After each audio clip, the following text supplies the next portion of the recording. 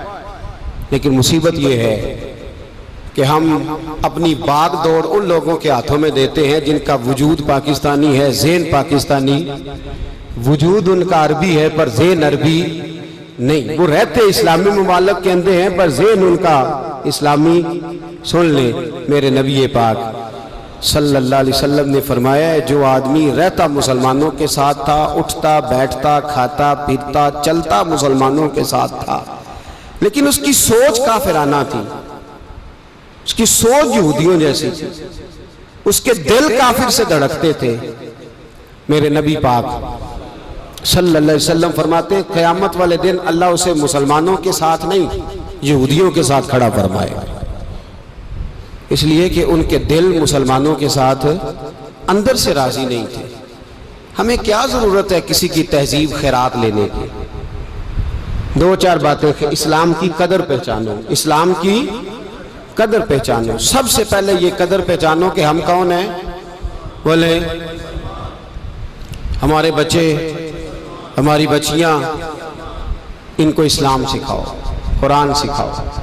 پہلا کام یہ کریں. اس کے بعد میرے نبی کریم صلی اللہ علیہ وسلم کے ہاتھ میں قرآن کے صفحے تھے، صحیفے تھے. ادھر دیکھیے گا، یوں نبی پاک نے قرآن کے صفحے پکڑے، یوں صحابہ کے آگے کیے، اور میرے حبیب نے فرمایا او میرے غلاموں، او مسلمانوں، اگر دنیا میں تم نے عزت لینی ہے تو اس قرآن سے جڑ جاؤ.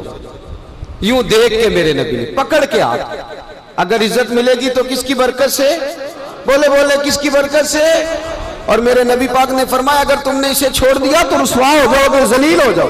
ہاتھ میں پکڑ کر یوں صحیفے چند صفحے قرآن مجید کے ہاتھ میں پکڑ کے فرمایا اگر بچو گے تو کس کی برکت سے، اور رسوا ہو جاؤ گے تو اسے چھوڑ کے. آج ہزاروں مثالیں یاد ہیں، لاکھوں کہاوتیں آتی ہیں، شعر آتے ہیں، بڑا کچھ آتا ہے. نہیں آتی تو 4 صورتیں نہیں آتی. ٹٹول نے کسی بندے کو آپ کو بولنے نہیں دے گا، 8-8 گھنٹے تقریر سنائے گا، کہانیاں، قصے، واقعات، لطیفے، جو مرضی سن لے. اور اگر کہہ دے چلو جی 2 آیتیں تلاوت کرو تو ٹانگیں کامتی ہیں. کیوں؟ وجہ ہمارا رشتہ نہیں قرآن پاک سے، ہمارا تعلق نہیں. ہلاکو خان نے سارا بغداد کاٹ ڈالا تھا اور مسلمانوں کو قتل کر کر کے کھوپڑیوں کا مینار بنایا تھا. کہنے لگا لو میں نے آج کوئی قرآن پڑھنے والا نہیں چھوڑا. اس کا اپنا پوتا بغل سے نکل آیا اور دادے کے سامنے کھڑے ہو کے کہنے لگا دادا تجھے دھوکہ لگ گیا ہے. آنکھیں بند کی اس نے، بسم اللہ شریف پڑھی اور ایک مجلس میں کھڑے ہو کے سارا قرآن سنا دیا. اس نے کہا قرآن مٹنے کے لیے، یہ جینے کے لیے آیا ہے، یہ ہمیشہ رہے، ہمیشہ رہے. اس نے کہا تو کہتا تھا قرآن کون سنائے گا، تیرے اپنے گھر میں قرآن موجود ہے. میری اماں مسلمان تھی اور تجھ سے چھپ کے مجھے سارا قرآن یاد کرا گئی. ناراض نہ ہوئیے گا، اللہ آپ کو خوش رکھے. بہت سارے ایسے بھی ہیں جنہوں نے پورا رمضان قرآن پاک نہیں کھولا. نہ اتنا ظلم، اتنی زیادتی، اتنی زیادتی.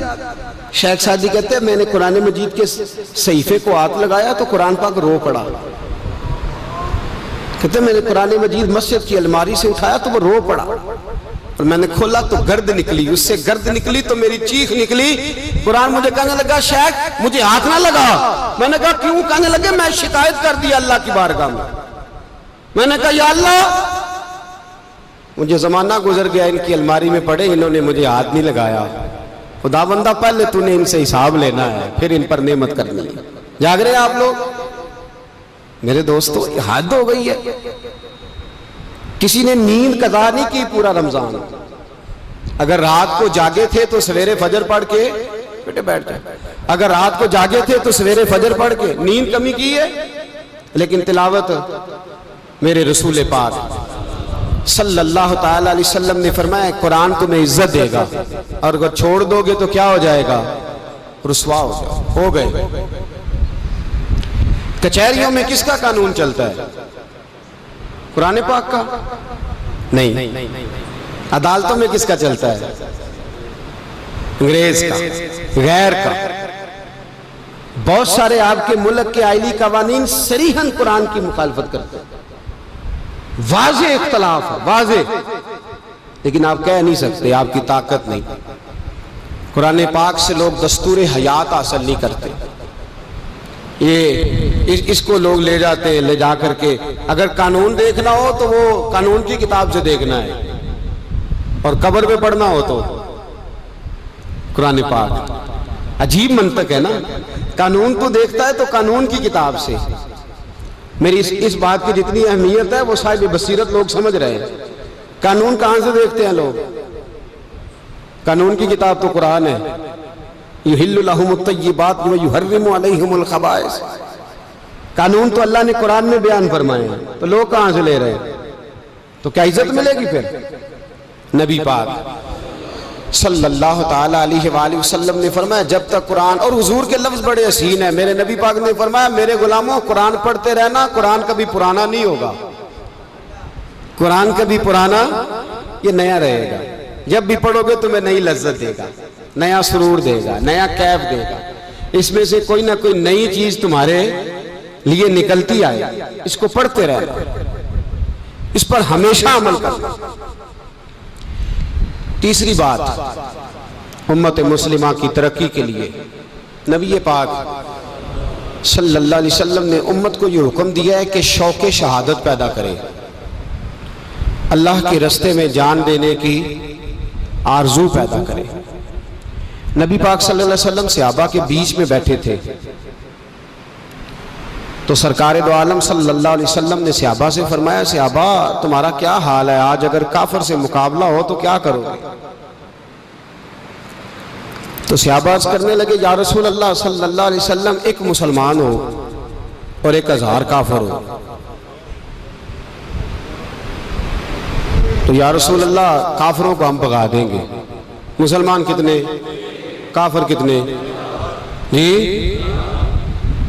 یہ نہیں کہا کہ ساتھ اسلحہ بھی ہو، صرف مسلمان ہو. یہ نہیں کہا ساتھ نیزے بھی ہو، صرف 1000 کافر اور مسلمان کتنے؟ اللہ. حضور دوڑ لگ گئے، نبی پاک خوش ہوئے. پھر ٹھنڈی آہ لی، کہا او ہو ہائے یا رسول اللہ کیا ہوا؟ فرمایا ایک وقت آئے،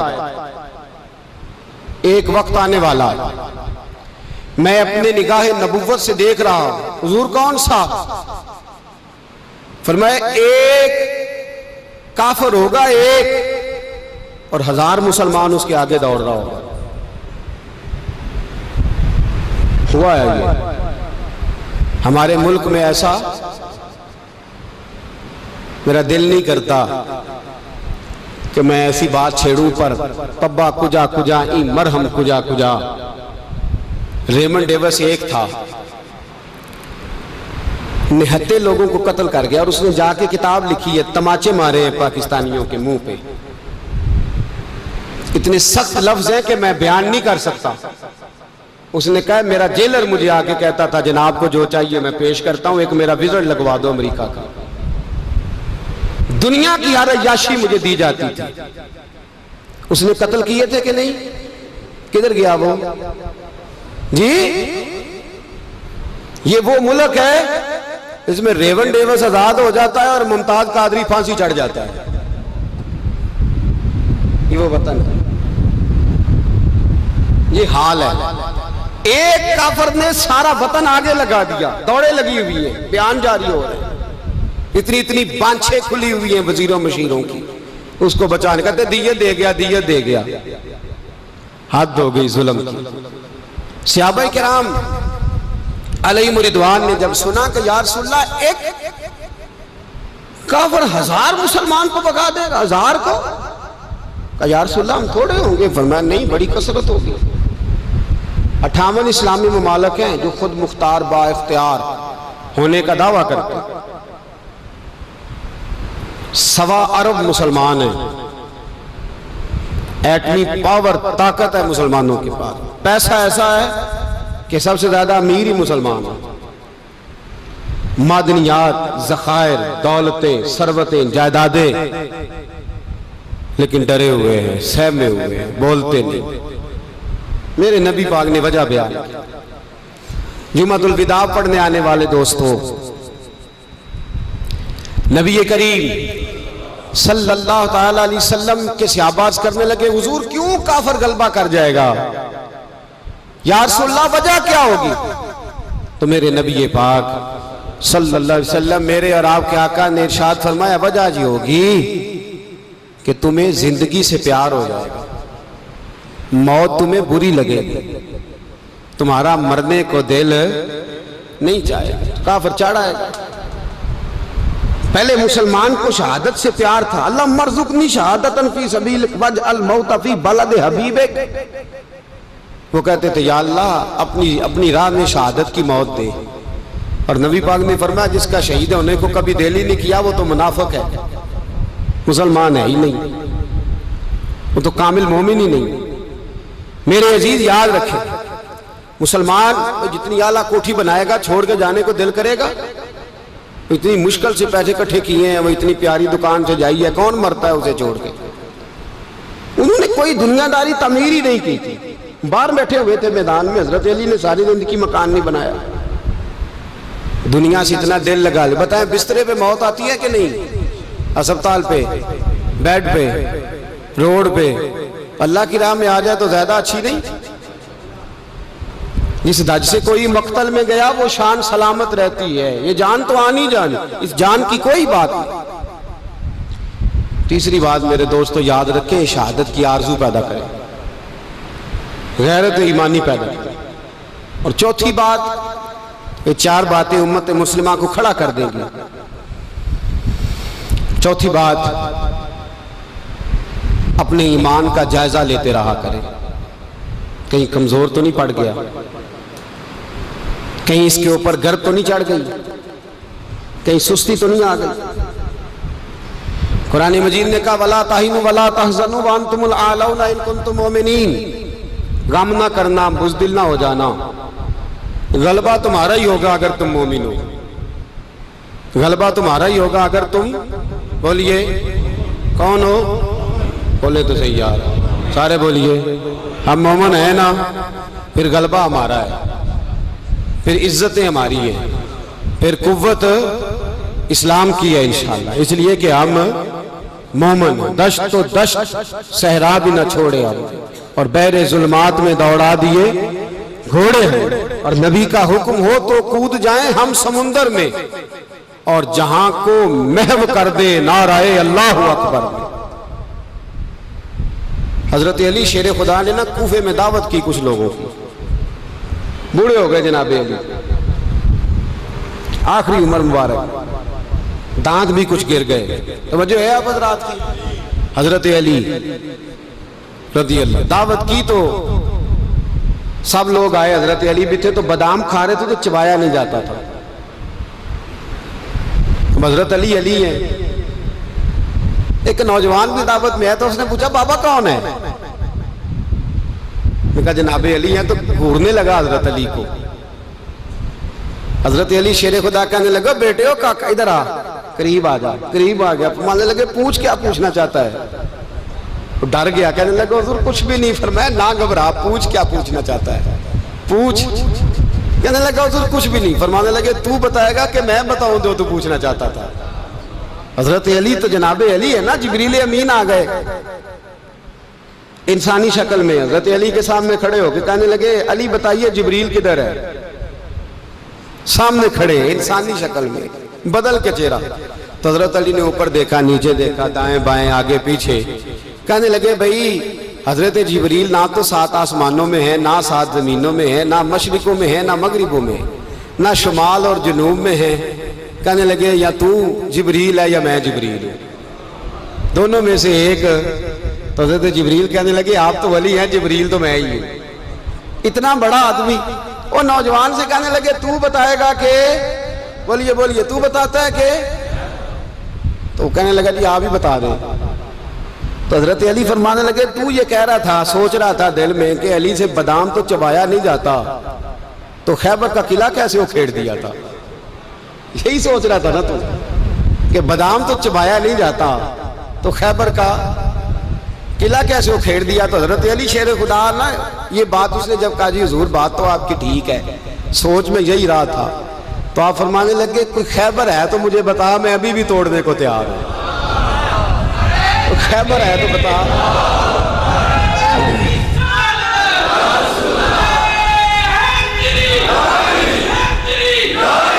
فرمایا کوئی ہے خیبر تو مجھے تو توڑ دیتے ہیں ابھی بھی۔ تو کہنے لگا جناب بادام نہیں چبایا جا رہا، اس کی وجہ؟ آپ فرمانے لگے بادام میں وجود کی قوت سے توڑ رہا ہوں، اور خیبر میں نے ایمان کی قوت سے توڑا تھا، وہ میرے دیواریں ہلتی رہتی ہیں اور در کانپ جاتا ہے، علی کا نام سن کے اب بھی خیبر کانپ جاتا ہے۔ فرمایا خیبر میں نے کس قوت سے توڑا تھا؟ بولے بولے ہے نا قوت ایمان میں؟ فرمایا خیبر میں نے، قوت ہے ایمان میں، روزہ رکھیا جے، بولتے کیوں نہیں؟ حالے آندے قوت ہے، مینوں اشارے دے دے ہلکے ہلکے، ایمان میں قوت ہے نا، بولے پھر اللہ جزائے خیر دے۔ میں تو بیمار چلا آ رہا ہوں کئی دنوں سے، پھر بھی بول رہا ہوں، تو مینوں منڈا ہونی گڈی چ بیندے آندا سی پہ آندا سی بول دیا نہیں تھوڑا پتہ لگدا کہ تسی بیمار ہو۔ میں نے کہا چلے یار آپ کی مہربانی ہے، نہیں پتہ چلتا تو سن لے، ایمان کے اندر قوت ہے نا۔ حضرت سعد بن ابی وقاص نے قادسیہ پہ حملہ کیا تو بدھ مت عیسائی یہودی سارے کٹے، قلعہ بند ہو گئے، چاروں جانب دیوار تھی قلعے کی، بڑی بڑی فصیل لمبی چوڑی، بڑا لمبا چوڑا گیٹ، باہر نہیں نکلتے، باہر نکلے تو جنگ ہو جائے، ایک علاقہ تھا وہ قلعہ بند ہو گیا۔ حضرت سعد بن ابی وقاص نے انتظار کیا، وہ باہر نہیں نکلتے، انہوں نے پہلے سے پلاننگ کی تھی، کوئی مہینے کا راشن لے کے وہ اندر چلے گئے۔ جناب سعد بن ابی وقاص کہنے لگے بھئی اب یہ دیوار تو گرانی پڑے گی، یہ دیوار جی کیسے؟ فرمانے لگے ایمان کی قوت سے۔ آپ نے نا انسانوں کی چار دیواری بنائی، اس دیوار کے گرد صحابی کھڑے کیے، توجہ میری طرف رکھیے گا، یوں چاروں جانب صحابہ کھڑے ہو گئے۔ جب صحابہ کھڑے ہوئے چاروں کونوں میں، اب یہودی بدھ مت عیسائی تینوں اندر ہیں۔ حضرت سعد بن ابی وقاص نے کہا چلو بھئی ایمان کی قوت سے بولو۔ صحابہ بولے لا الہ لا الہ، خودی کا سر نہا لا الہ الا اللہ، خودی کا تیغ فسا لا الہ الا اللہ، خودی کا تیغ فسا لا الہ الا اللہ، اگرچہ بت ہیں جماعت کی آستینوں میں، مجھے ہے حکم ازاں لا الہ الا اللہ۔ وہ 3-4 دفعہ کلمہ پڑھا تو دیوالیں ہلنے لگی، کانپنے لگی، انہوں نے توڑے دروازے باہر آگئے، کہنے لگے کیا ہوا؟ حضرت سعد بن ابی وقاص کہنے لگے کافرو بھائی مانو، ابھی تو ہم نے ایمان کا پہلا کلمہ بھی آدھا پڑھا ہے، ابھی تو ایمان کا پہلا کلمہ بھی لا الہ الا آدھا پڑھا ہے، اگر محمد رسول اللہ پڑھ لیتے تو تمہارا بچتا ہی کچھ نہ، ابھی تو ایمان کا پہلا کلمہ بھی آدھا پڑھا ہے اور تمہاری دیواروں میں دراڑیں پڑ گئی ہیں، اللہ کرے میری ملت ایمان کا کلمہ ہی ڈانٹ کے پڑھنے لگ جائے۔ اگرچہ بت ہیں جماعت کی آستینوں میں، پر مجھے حکم ازاں لا الہ، اور یہ دور اپنے ابراہیم کی تلاش میں ہے، صنم قدا ہے جہاں لا الہ، باہر آ رہا، پکڑو ان کو مارو۔ جس دن ابو جہل آیا نا بدر میں، اس نے جاسوس بھیجا، محمد بن عینیہ تھے یا عروہ بن مسعود، دو مختلف نام کتابوں میں آتے ہیں، وہ جاسوس چیک کر کے گیا مسلمانوں کو واپس۔ ابو جہل سے کہنے لگا 313 312 بندے، کچھ بچے ہیں، کچھ بوڑھے ہیں، کچھ کمزور ہیں۔ ابو جہل بڑا کھل کھلا کے ایسا کہنے لگا ان کو نا پشتوں پہ باندھ لو، گھوڑوں کی پشتوں پہ، جنگ کیا کرنی ہے، تلواریں ان کے پاس کوئی نہیں، لڑ یہ نہیں سکتے، باندھ لو، لے چلتے ہیں مکے، وہاں جا کے دیکھیں گے کیا کرنا ہے۔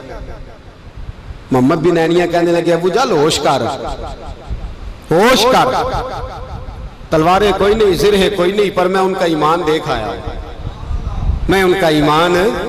فرمایا سب نے جھولیاں اٹھائی ہو رہی ہیں، کہہ رہے ہیں یا اللہ ہمیں واپس نہ بھیجنا، ہم تیرے نبی کے قدموں پہ قربان ہونے آئے۔ ان کا ایمان میں حضرت خالد بن ولید نے حملہ کیا ملک شام پہ، حملہ کیا، یہودی باہر نہیں نکلتے، باہر نکلے تو ان کا بہت بڑا لیڈر مذاکرات کرنے آیا تو ہاتھ میں زہر کی پڑیا ہے، فرمایا یہ کیا ہے؟ مذاکرات کرنے آیا تو یہ کیا؟ کہنے لگا زہر۔ کیا مطلب؟ کہنے لگا اگر مذاکرات ناکام ہوئے تو زہر کھا کے مر جاؤں گا، مسلمانوں کو کبھی اقتدار نہیں دوں گا۔ تو آپ فرمانے لگے زہر بھی تب بھی اثر کرے گا نا جب میرا اللہ چاہے گا۔ کس کی قوت؟ ایمان کی۔ کس کی قوت؟ زہر کب اثر کرے گا؟ جب اللہ۔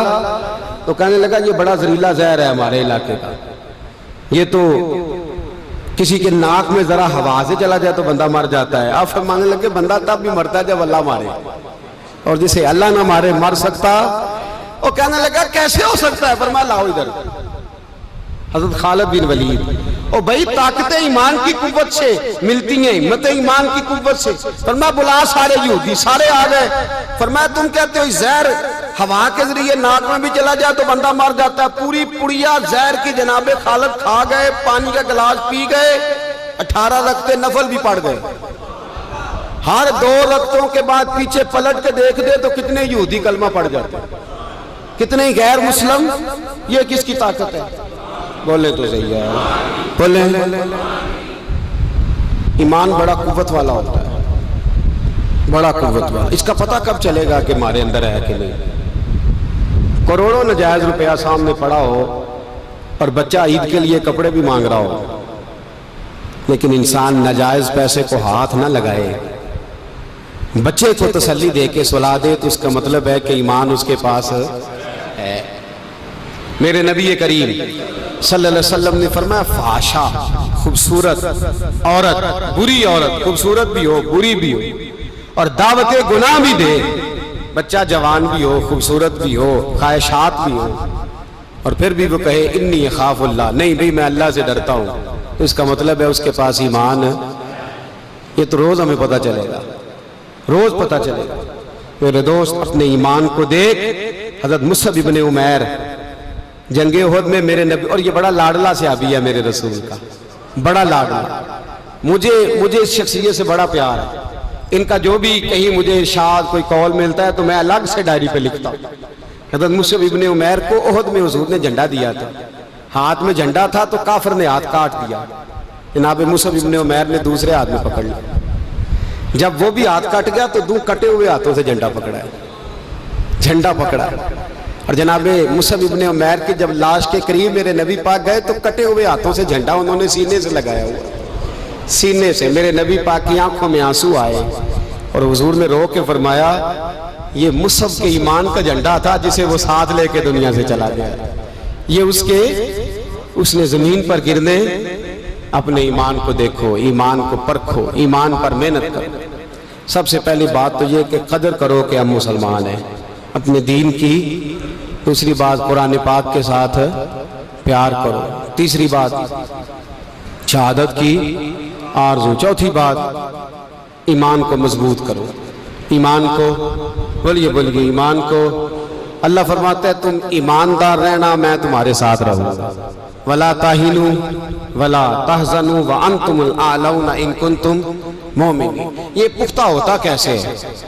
اقبال کہتے ہیں ایسے لوگوں کے پاس بیٹھا کر جو تیرا ایمان پختہ کرتا ہے، ایسے لوگوں کی سنگت میں رہا کر جو تیرے ایمان کو، کہتے ہیں وہی ہے تیرے زمانے کا امام برحق، وہی ہے تیرے زمانے کا امام برحق جو تجھے حاضر و موجود سے بیزار کرے اور موت کی شکل میں دکھلا کے تجھے جلوہ دوست زندگی تیرے لیے اور بھی دشوار کرے، اپنے اوپر مشقت کرے۔